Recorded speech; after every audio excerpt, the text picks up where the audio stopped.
Kidlat News Updates. Sa ating mga balita, 163 SK at city officials ng San Carlos, Pangasinan tinamaan ng food poisoning sa SBMA. Angelica Yulo humiling ng kapatawaran sa anak na si Carlos Yulo. Cellphone ban sa mga paaralan suportado ng karamihang Pinoy. Ako po si Cesar Soriano, kasama ang buong puwersa ng Kidlat News Channel para ihatid ang mga nangungunang balita sa buong kapuluan.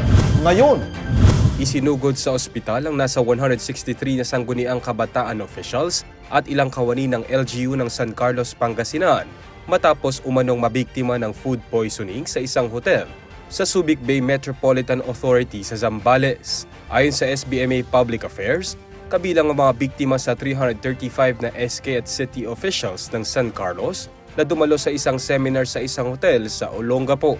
Bigla na lang umanong nakaranas ng pananakit ng tiyan ang ilang opisyal habang nagpapatuloy ang nasabing seminar. Agad namang isinugod sa James Gordon Memorial Hospital ang mga biktima. Ilan sa mga ito ay nakaranas pa ng pagsusuka at pagkahilo na agad namang binigyan ng paunang lunas. Sa isang video statement, isiniwalat din ni San Carlos City Mayor Julian Resuelo na maging siya ay tinamaan ng food poisoning. Ayon sa alkalde, nakalabas na sa ospital ang 158 na pasyente habang ang ilan ay patuloy pang inoobserbahan. Nagpadala na rin ng food at water sample sa Department of Health o DOH Pampanga para makumpirma kung mula rito ang nakapanglason sa mga biktima. Humingi ng paumanhin si Angelica Yulo sa kanyang anak na si Olympic double gold medalist Carlos Yulo. Matapos nitong isa publiko ang lamat sa pagitan niya at ng kanyang anak na naging usap-usapan online.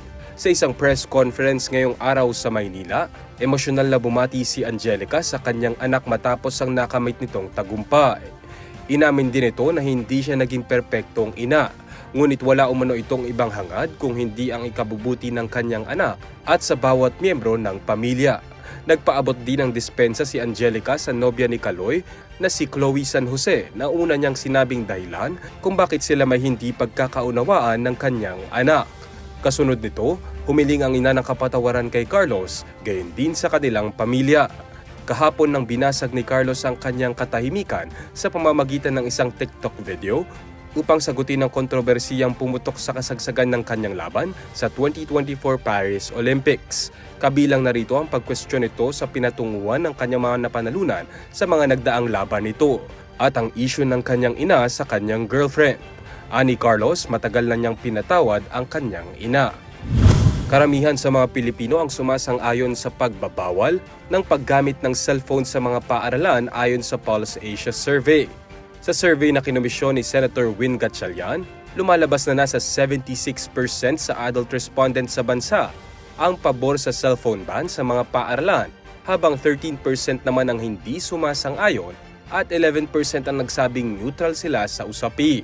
80% sa mga sumang-ayon dito ay mula sa Class ABC na sinundan ng Class D na mayroong 76% at 71% naman sa Class E. 81% naman ay mula sa Mindanao, habang 80% na suporta ay mula sa National Capital Region, 79% naman sa Balans Luzon at 61% sa Visayas Region. Ayon kay Senator Gatchalian, patunay lamang ito na malaki ang benepisyo ng cellphone ban dahil nakakasagabal lamang ang paggamit ng cellphone sa performance at focus ng mga estudyante. Matatandaang nitong Hunyo nang ihain ng Senador ang Senate Bill 2706 o Electronic Gadget Free Schools Act na naglalayong ipagbawal ang mobile at electronic gadgets mula kindergarten hanggang senior high school sa loob ng paaralan habang may klase. Para sa Kidlat News Update, Renzo Lenon, nag-uula. at inyo pong natungayan ang mga headlines sa nakalipas na mga oras. Manatiling nakatutok para sa mga susunod na updates at breaking news. Ako po si Cesar Soriano, kasama nyo sa bawat pagputok ng balita.